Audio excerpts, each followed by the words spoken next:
Over the past few weeks, I've been reflecting on the mystery of the gospel and the mysterious nature of God's love for his people. And I found myself wondering, what has happened to that belief in the mystery of the gospel? And I want to know what is happening to the 21st century church, and whether the church itself is struggling with this belief, making a rod for its own back and causing its decline. I'll explain what I mean. Last Christmas, I attended David's Christmas nativity play and was amazed to discover that the play that was performed by the school was a traditional nativity story. It was seen through the eyes of a grumpy angel, but it was nevertheless a traditional nativity story. And this grumpy angel just didn't want to do what God had asked her to do. But the essence of the story of Christmas was present for everyone to see. Now, I'm sure if you're like me, you would have been probably surprised that the Christmas production at a school made not only reference to Jesus' birth, but made it the central part of the production. But what surprised me further were the songs that the children sang. They actually sung praises to God. They sang songs that offered praise and worship. And as they sang those songs, so the words of those songs explored the mystery of the incarnation. Incarnation just simply means the way in which God in Jesus becomes a human being and yet remains God. And because it was the Christmas play, and because the parents' attention was on what their children were doing, in that moment they heard the gospel story. But I realised it would have made no impact to them, because there was no one there to explain to them what it was all about. All they had was the story before them. The parents were there with their cameras, delighting in what their children were doing. And yet, because there was no explanation of what the mystery of the incarnation is all about, it became more like a fairy story rather than anything else. And I think this is the problem with the gospel story. Because no one is really there to explain its mystery any longer, it no longer has the impact that it once had. I think the issue boils down to the fact that those who regularly engage with the gospel, i.e. you and me, who come faithfully to church each Sunday, we actually aren't that sure what we believe anymore. It's very difficult to present the gospel message to those who don't know the story if we struggle with believing it ourselves. I wonder how many of us truly believe in the miracles of Jesus, such as the calming of the storm, or the miraculous feeding of the 5,000 people, or Jesus is walking on the water. And if we struggle with those, what happens to our belief when it comes to Jesus' miraculous birth and then ultimately his death and resurrection, which is the core of the gospel, the central part? If we struggle with the other miracles that are present within the gospel story, how are we to deal with something that is beyond our experience, i.e. the resurrection, raising from the dead? Many of us have become so uncertain about what is the truth about Jesus that we deny everything about him, save for perhaps his moral teaching, such as loving your neighbour as you love yourself, or doing to others what you would have them do to you, or caring for the poor, looking after the homeless, giving to the needy.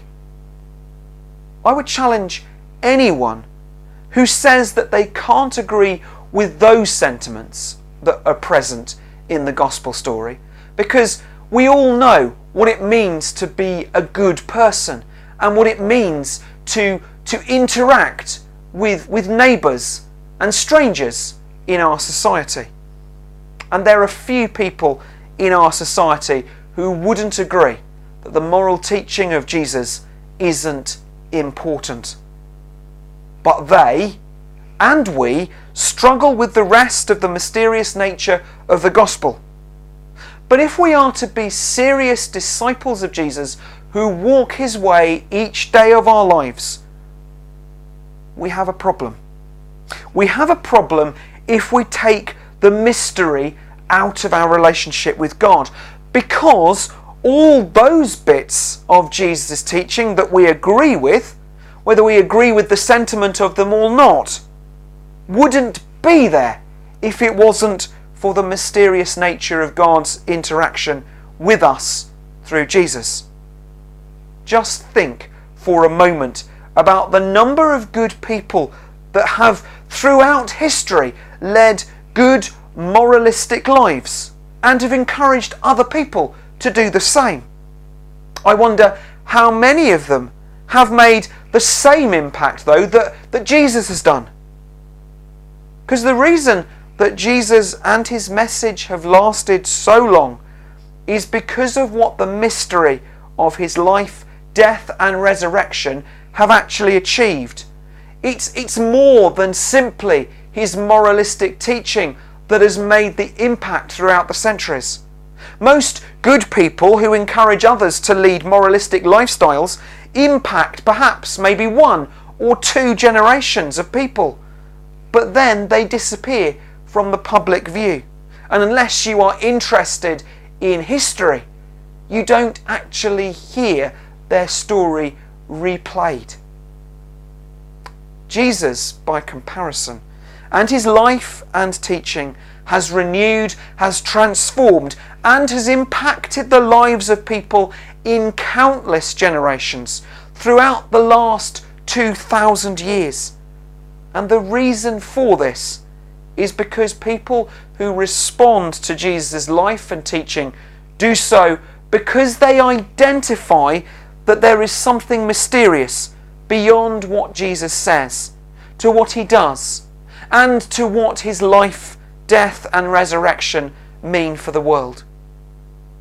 And I believe if we want to arrest the decline of the church in the 21st century, I think we need to re-engage with the mystery of who Jesus is and what he has achieved for us. Just think for a moment, not about whether you believe the miraculous moments in Jesus' life, but about what they tell us and say to us about who Jesus is and how through him we relate to God. For example, what does the calming of the storm or the walking on the water actually tell us about Jesus? They tell us that Jesus can control the elements, that he has power to restore calm in the midst of a violent storm, and that by walking on the water he can control and can subdue what the first hearers of these stories would have associated as being chaos and calamity. And if Jesus can control and bring calm to these things, he can control and bring calm in our lives too. And in so doing, offer us a reassurance that God is alive and active in our midst. Added to these mysteries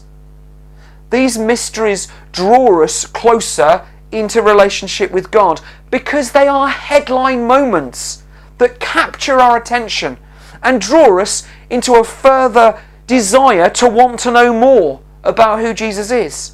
And so by those headline moments we are drawn to the moral teaching of Jesus. We are drawn to see how his whole life transforms us. You see, at the end of moments such as the calming of the storm, for example, the disciples say of Jesus with awe and wonder, "Who is this man that even the wind and the waves obey him. And the writers of the Gospels, when they present such moments to us, are asking us to question for ourselves. And we are being encouraged to respond by saying, in response to who is that man, you are Jesus. You are God's Son. You are the way and the means by which we now enter into a new relationship with God and gain our salvation and receive the promise of life in all its fullness. But if these mysteries become something that is beyond belief to us, then everything else comes crashing down. The reading that we heard from Ephesians ends with an intriguing comment by Paul that has led me to craft this sermon in the way that I have. In verse 19, Paul says this to the church in Ephesus: "Pray also for me, that God will give me a message when I am ready to speak, so that I may speak boldly and make known the gospel's secret." To me, Paul is reminding the church of the importance of the mystery of the gospel and of the need to make that mystery known.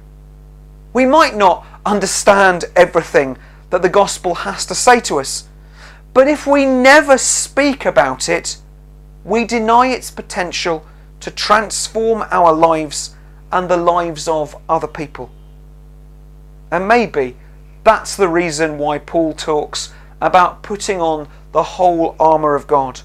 Without that spiritual armour, we succumb to the pitfalls of unbelief, and we end up in as bad a place as those who we are trying to encourage to enter into a relationship with God like we are.